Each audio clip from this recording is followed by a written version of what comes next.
Commission, collection, corruption.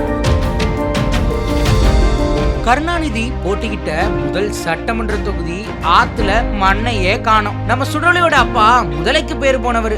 முதல்ல நின்னு ஜெயிச்ச தொகுதி தான் குளித்தலை. இப்போ இந்த குளித்தலில் தொகுதியில நின்னு சுடலை பாபா டீம்ல சேர்ந்திருக்கவர் தான் எம்எல்ஏ ஆர் மாணிக்கம்.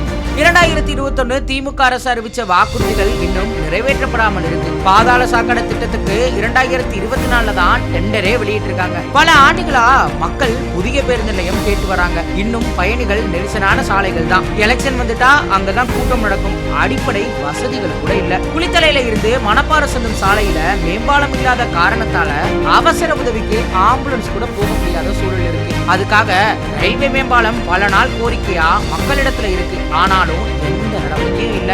அகண்ட காவிரி பகுதியான இந்த தொகுதியில ஆத்து மணல் கொள்ளைகள் அதிகமா நடந்துகிட்டு தான் இருக்கு. இதற்கிடையில டையின் தொழிற்சாலையோட கழிவு நீர் அமராவதி ஆற்றையும் நிலத்தடி நீரையும் மாசுபடுத்துது. விவசாயமும் குடிநீரும் கடுமையா பாதிக்கப்பட்டிருக்கு. இதற்கு மேல குடிநீர் பற்றாக்குறை, மோசமான சாலைகள், மின்தடை, ஓய்வூதிய தாமதம்னு மக்கள் தினமும் போராடிட்டு இருக்காங்க. கடந்த 5 வருஷத்துல குளித்தலை தொகுதி மக்களுக்கு எந்த நல்லதும் செய்யாம எனக்கு நான் சுடலை பாபா டீம்ல சேர்ந்துக்கிட்டு மக்களை ஏமாத்திக்கிட்டு இருக்காரு நம்ம எம்எல்ஏ ஆர் மாணிக்கம். திமுகவே ஊழல், ஊழல்லாம் இந்தியாவிலேயே ஊழலுக்காக கிடைக்கப்பட்ட ஒரே அரசாங்கம் திமுக அரசாங்கம்.